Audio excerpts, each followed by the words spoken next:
का first question है, first question ये बन रहा है कि प्रकाश संश्लेषण में वायुमंडल से पादपों द्वारा किस गैस को अवशोषित किया जाता है।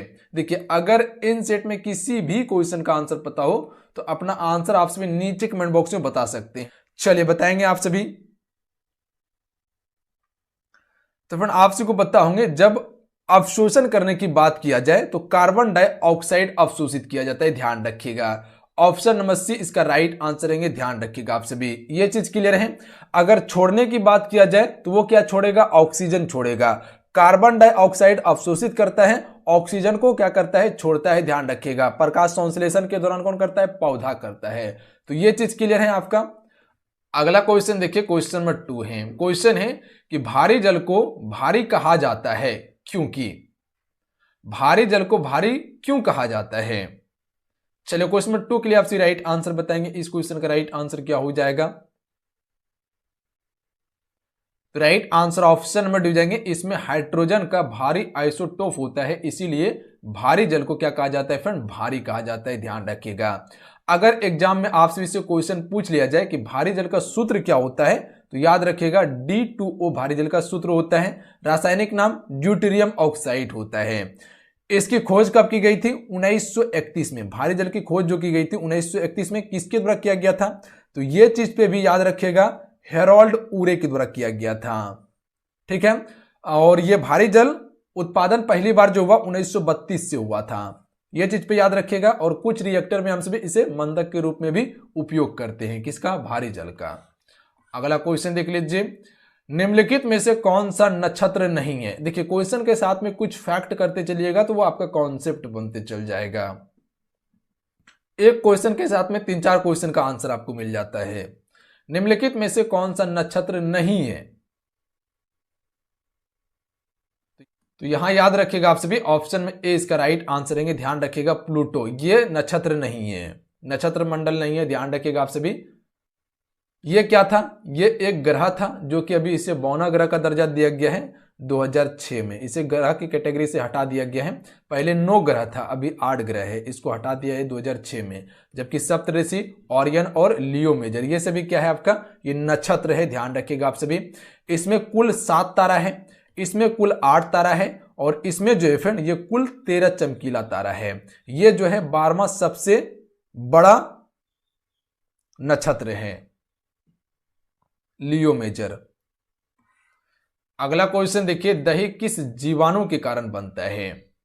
चलिए इस क्वेश्चन का राइट आंसर बताएंगे, क्या हो जाएगा राइट आंसर। क्वेश्चन नंबर 4 के लिए करेक्ट आंसर क्या होगा, तो आप सभी को पता होंगे कि लैक्टोबैसिलस के कारण ही दूध से दही बनता है, या तो कहें जीवाणु। यही जीवाणु पाए जाने के कारण क्या होता है, दही बनता है दूध से, या दूध खट्टा भी होता है।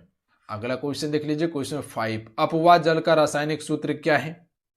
अपवाह जल का रासायनिक सूत्र जो होता है वो क्या होता है, तो इसे हम सभी H2O कहते हैं। याद रहेगा आप सभी को, H2O कहते हैं। H2O का मतलब क्या होता है, जल। ये जल का रासायनिक सूत्र है, ध्यान रखिएगा आप सभी।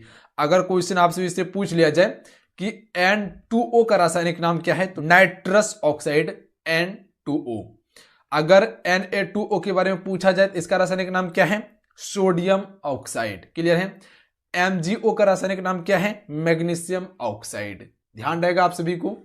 अगला क्वेश्चन देखिए, मवेशियों के गोबर में मीथेन उत्पादन के बाद बचा हुआ अवशेष है, तो उसे आप सभी क्या करते हैं, खाद के रूप में प्रयोग करते हैं। मवेशियों के गोबर से मीथेन उत्पादन के बाद बचा हुआ अवशेष को हम सभी खाद के रूप में प्रयोग करते हैं। तो ऑप्शन में सी राइट आंसर रहेगा। अगला क्वेश्चन देखिए, जब ऑक्सीजन की अनुपस्थिति में शोषण होता है तब इसे डैश शोषण कहते हैं। तब इसे क्या कहते हैं,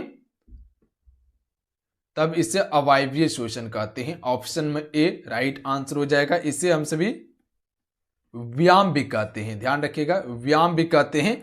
और इसमें क्या होता है, जब ऑक्सीजन जो है कि अनुपस्थित होता है तो शरीर में क्या होता है, उपस्थित ग्लूकोज जो होता है उसको तोड़ करके ये क्या करता है, ऊर्जा का निर्माण करता है।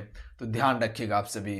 अगला क्वेश्चन देखिए, क्वेश्चन नंबर 8, किसी वस्तु का प्रतिबिंब सामान्य मनुष्य के नेत्र के किस भाग पर पड़ता है। किसी भी वस्तु का प्रतिबिंब जो होता है सामान्य मनुष्य के नेत्र के किस भाग पर पड़ता है? तो ये हमेशा जो है फ्रेंड ये रेटिना पर पड़ेगा, ध्यान रखिएगा आप सभी। रेटिना जो है वो बाहरी हिस्सा होता है आंख का, याद रखिएगा आप सभी। आंख का अगर साइज देखिएगा तो आंख का साइज इस प्रकार से आपको देखने के लिए मिलेगा, इस प्रकार से रहता है और यही भाग को हम सभी रेटिना कहते हैं। तो ये ऊपरी भाग रहता है आंख का, ध्यान रखिएगा आप सभी। बाहरी पारदर्शी हिस्सा को ही हम सभी रेटिना कहते हैं। अगला क्वेश्चन देख लीजिए, एड्स किसके कारण होता है फ्रेंड? चलिए बताएंगे। क्वेश्चन नंबर 9 के लिए राइट आंसर क्या होगा? इंपॉर्टेंट क्वेश्चन रहेंगे आपके एग्जाम्स के लिए। एड्स किसके कारण होता है? तो ये विषाणु वायरस के कारण होता है। Option number C right answer रहेंगे, विषाणु वायरस के कारण या HIV के कारण होता है। ध्यान रखिएगा आप सभी, option number C right answer रहेंगे। अगला क्वेश्चन देख लेते हैं, क्वेश्चन में 10, मानव शरीर में कोशिकाओं की खोज किसने की? बिल्कुल सिंपल और इजी है, रॉबर्ट हुक के द्वारा किया गया था। कब किया गया था अगर क्वेश्चन पूछ लिया जाए तो ध्यान रखिएगा 1665 में। तो डेट भी जरूर याद रखिएगा आप सभी। अगला है, श्वसन तंत्र से संबंधित विभिन्न रोग किस प्रकार के प्रदूषण के कारण होते हैं? तो ये सभी वायु प्रदूषण के कारण फैलता है फ्रेंड, ध्यान रखिएगा आप सभी। तो श्वसन तंत्र से संबंधित विभिन्न प्रकार के रोग जो हैं ये किस कारण फैलते हैं? वायु प्रदूषण के कारण। अगला है, निम्नलिखित में से कौन सी ऊष्मा के मापन की इकाई है? ऊष्मा की मापन की इकाई के बारे में बात किया जा रहा है, तो जूल हो जाएगा, ध्यान रखिएगा। ऑप्शन में सी राइट आंसर रहेंगे। अगर आपसे से क्वेश्चन पूछ लिया जाए कि वोल्ट जो है ये किसका इकाई है, तो याद रखिएगा विभवांतर का इकाई है वोल्ट। अगर क्वेश्चन पूछ लिया जाए कि न्यूटन जो होता है, न्यूटन किसका इकाई है, तो बल का एसआई न्यूटन होता है। या बल का एसआई मात्रक क्या होता है? न्यूटन। अगर चुंबकीय अफवाह का पूछ लिया जाए एसआई मात्रक क्या होता है, तो वेबर होता है, ध्यान रखिएगा आप सभी। याद रहेगा इतना सा। अगला क्वेश्चन देखिए, अगला क्वेश्चन है, भारत में अनुशासित अधिकतम सौर अस्त्र डैश है? तो भारत में अनुशासित अधिकतम जो कि सौर अस्त्र जो है, जो शोरगुल होता है, वो कितना रखा गया है? तो ये अधिकतम 75 डेसिबल है, ध्यान रखिएगा आप सभी। ऑप्शन में ए राइट आंसर हो जाएंगे। अगर बात किया जाए शोरगुल सबसे अधिक किससे होता है, तो कारखाना से होता है। और ये जो है कि इसका निर्धारण कौन करता है, ध्यान रखिएगा, जो शोरगुल होता है या ध्वनि का जो निर्धारण किया जाता है सौर अस्त्र का, तो ये किया जाता है आपका CPCB, ध्यान रखिएगा आप सभी। कहे तो केंद्रीय प्रदूषण नियंत्रण बोर्ड करता है, याद रखिएगा आप सभी। अगर कारखाने में देखा जाए तो रात के समय में जो कि फ्रेंड रात के समय में अधिकतम जो है 75 डेसिबल रखा गया है, डीबी 75 डीबी, और दिन के समय में कितना है, तो 70 डीबी। ये कारखाने में है और कारखाने में सबसे अधिक शोरगुल होता है। आवासीय क्षेत्र में कितना है, तो आवासीय क्षेत्र में ध्यान रखिएगा आप सभी 55 और 45 है। 55 और 45, दिन में 55 और रात में 45 है, 45 डीबी डेसिबल। अगला क्वेश्चन देख लीजिए, निम्नलिखित में से कौन सा सूक्ष्म पोषक तत्व मिट्टी में मौजूद होता है और जो पौधों की वृद्धि के लिए आवश्यक है? तो देखिए, जो मिट्टी में पोषक तत्व मौजूद होता है और पौधों की वृद्धि के लिए आवश्यक है वो लोहा है। ऑप्शन में बी इसका राइट आंसर रहेंगे, ध्यान रखिएगा आप सभी। याद रहेगा आप सभी को। अगला क्वेश्चन कर लेते, क्वेश्चन में 15, किस विटामिन की कमी से रतौंधी हो सकती है? तो ये तो सभी को पता होंगे कि विटामिन ए की कमी से रतौंधी होता है और इसका रासायनिक नाम क्या है, तो रेटिनॉल इसका रासायनिक नाम है, ध्यान रखिएगा, रेटिनॉल इसका रासायनिक नाम है, रतौंधी रोग होता है। विटामिन सी की कमी से स्कोर्बी रोग होता है, ध्यान रखिएगा आप सभी, लिख देते हैं स्कोर्बी होता है। और विटामिन ई का रासायनिक नाम क्या है, तो टेकोफेरॉल, ध्यान रखिएगा आप सभी। विटामिन के का रासायनिक नाम फाइलोक्विनोन, विटामिन के का फाइलोक्विनोन, ध्यान रखिएगा आप सभी। और विटामिन सी का स्कॉर्बी एसिड। अगला क्वेश्चन देख लीजिए, वायुमंडल में कौन सी गैस प्रचुर मात्रा में उपलब्ध है? तो इससे पहले आपको बताए थे कि वायुमंडल में सबसे अधिक मात्रा में जो गैस है वो है नाइट्रोजन, कितना है 78%। इससे पहले भी आपको बता चुके थे। ऑक्सीजन कितना बताए थे 21%, कार्बन डाइऑक्साइड क्या बताए थे आपको कि 0.03% है। इसको जरूर याद रखिएगा, मोस्ट इंपॉर्टेंट है आपके एग्जाम्स के लिए और कई बार क्वेश्चन पूछा जा चुका है फ्रेंड, ध्यान रखिएगा, आप सभी याद रहेगा आप सभी को। अगला क्वेश्चन देख लेते हैं। अगला क्वेश्चन है न्यूक्लियर रिएक्टर में भारी जल का प्रयोग किस तरह किया जाता है। न्यूक्लियर रिएक्टर में भारी जल का प्रयोग जो किया जाता है वो किस रूप में किया जाता है, मॉडरेटर के रूप में करते हैं, ए राइट आंसर रहेंगे। क्लियर है, मॉडरेटर के रूप में करते हैं। अगला है ओरियन क्या है। इससे पहले आपको बताए थे ओरियन के बारे में कि ये एक तारामंडल है, तो ए राइट आंसर रहेंगे। ध्यान रखिएगा ओरियन क्या है, तारामंडल है। जैसे सप्तऋषि के बारे में बताए थे वो भी क्या है, एक तारामंडल है। बाकी बात उल्का, उल्का पिंड तो आप सभी जानते ही होंगे, ग्रह के बारे में जानते होंगे। आकाशगंगा जो कि हम सभी का आकाशगंगा का नाम क्या है, मिल्की वेव। अगला क्वेश्चन देख लीजिए, दूध से दही जमना डैश होता है। तो दूध से दही जमना जो है लैक्टोबैसिलस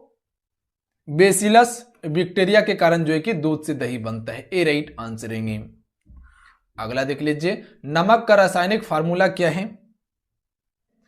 कहे तो नमक का रासायनिक सूत्र क्या है, NaCl। ध्यान रखिएगा सोडियम क्लोराइड, NaCl जो है ये नमक का रासायनिक सूत्र है और रासायनिक नाम क्या है, सोडियम क्लोराइड, सोडियम क्लोराइड। ध्यान रखिएगा आप सभी।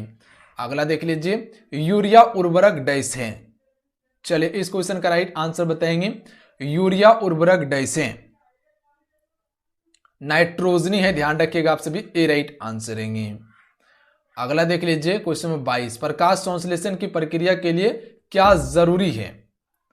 प्रकाश संश्लेषण प्रक्रिया के लिए क्या क्या जरूरी होता है तब हमको ऑक्सीजन प्राप्त होता है। तो हम सभी कह सकते हैं ये सभी है, कार्बन डाइऑक्साइड और पानी होना चाहिए, सूर्य का प्रकाश भी मिलना चाहिए और क्लोरोफिल भी होना चाहिए, तभी प्रकाश संश्लेषण होता है, उसके बाद हमें ऑक्सीजन प्राप्त होता है। क्लियर है। अगला है प्रकाश के एक स्पेक्ट्रम में कितने रंग होते हैं। तो आप सभी को बताओगे कि इंद्रधनुष में जो रंग होता है वो 7 रंग होता है। तो प्रकाश के स्पेक्ट्रम में 7 रंग ही होता है। ध्यान रखिएगा आप सभी, वो रंग का नाम क्या क्या है, तो ध्यान रखिएगा लाल, नारंगी, पीला, हरा, नीला, इंडिगो और बैगनी होता है। तो ये कुल 7 रंग होता है फ्रेंड। अगला देख लीजिए, पोलियो किसके कारण होता है। तो पोलियो जो होता है ये वायरस के कारण फैलता है। निम्नलिखित में से कौन सा रासायनिक ऊर्जा विद्युत ऊर्जा में परिवर्तित करता है। यहां समझिएगा क्या कर रहा है, रासायनिक ऊर्जा को विद्युत ऊर्जा में परिवर्तित कर रहा है। तो सबसे पहले यहां देखिए रासायनिक ऊर्जा है कौन सा, किसमें रासायनिक ऊर्जा पाया जाता है, तो बैटरी में पाया जाता है। तो ध्यान रखिएगा ऑप्शन में सी राइट आंसर रहेंगे। ऐसे बैटरी क्या होता है, डीसी होता है। बैटरी क्या होता है, डीसी होता है। और ये क्या है, रासायनिक है। ये क्या करता है, विद्युत ऊर्जा में परिवर्तित करता है। तो पहले बैटरी चार्ज होता है, उसके बाद ये क्या करता है, विद्युत उत्पन्न करता है। तो ध्यान रखिएगा ऑप्शन में सी राइट आंसर हो जाएंगे। क्लियर है। डायनमो क्या करता है, यांत्रिक ऊर्जा से विद्युत ऊर्जा में परिवर्तित करता है। डायनमो यांत्रिक ऊर्जा से विद्युत ऊर्जा में। मोटर का काम क्या है, विद्युत ऊर्जा से यांत्रिक ऊर्जा में। विद्युत ऊर्जा को क्या करता है, यांत्रिक ऊर्जा में परिवर्तित करता है। तो ध्यान रखिएगा रासायनिक ऊर्जा को विद्युत ऊर्जा में कौन परिवर्तित करता है, बैटरी करता है। अगला क्वेश्चन देखिए, प्लास्टर ऑफ पेरिस किससे बनाया जाता है। तो ये मुख्य रूप से जिप्सम से बनाया जाता है। ऑप्शन में सी राइट आंसर रहेंगे। जिप्सम का रासायनिक सूत्र क्या है, CaSO4। ध्यान रखिएगा CaSO4 इसका रासायनिक नाम है। अगला है मीठा शीतल पेय का मुख्य घटक है। तो ये कौन सा है, कार्बोनेटेड जल है। ऑप्शन में ए राइट आंसर रहेंगे। अगला है सफेदी या चूना या पुताई करने के लिए निम्नलिखित में से किस पदार्थ का उपयोग किया जाता है। ये जो किया जाता है कैल्शियम ऑक्साइड का उपयोग किया जाता है, ए राइट आंसर रहेंगे। अगला है क्वेश्चन नंबर 29, आधुनिक आवर्त सारणी में कौन सा तत्व पहले से है। तो आधुनिक आवर्त सारणी में पहले से जो है वो बोरान है, ए राइट आंसर रहेंगे। अगला है क्वेश्चन नंबर 30, बेरी बेरी क्या कारण से होता है। बेरी बेरी होगा बेरी बेरी क्या कारण से होता है, तो अभी बताए थे आपको कि विटामिन B1 की कमी के कारण बेरी बेरी रोग होता है, जिसे हम सभी थायमिन कहते हैं, रासायनिक नाम थायमिन है इसका। तो ऑप्शन में सी राइट आंसर रहेंगे। तो चलिए आज कितना ही, आज के इस सेट में कुल 30 क्वेश्चन कवर किए। आज के इस सेट का सजेशन नीचे कमेंट बॉक्स में जरूर बताइएगा। अगर आज के सेट अच्छा लगा, हेल्पफुल हो तो वीडियो को लाइक कीजिएगा और अपने दोस्तों में से शेयर जरूर कर दीजिएगा। इतना सा काम आपसे फ्रेंड जरूर कीजिएगा। जो चैनल पर नए, चैनल को सब्सक्राइब कर घंटी को प्रेस कर लीजिएगा और आपसे टेलीग्राम ग्रुप को ज्वाइन कर लीजिएगा, युवा शक्ति बिहार सर्च करके। तो चलिए, जय हिंद, वंदे मातरम।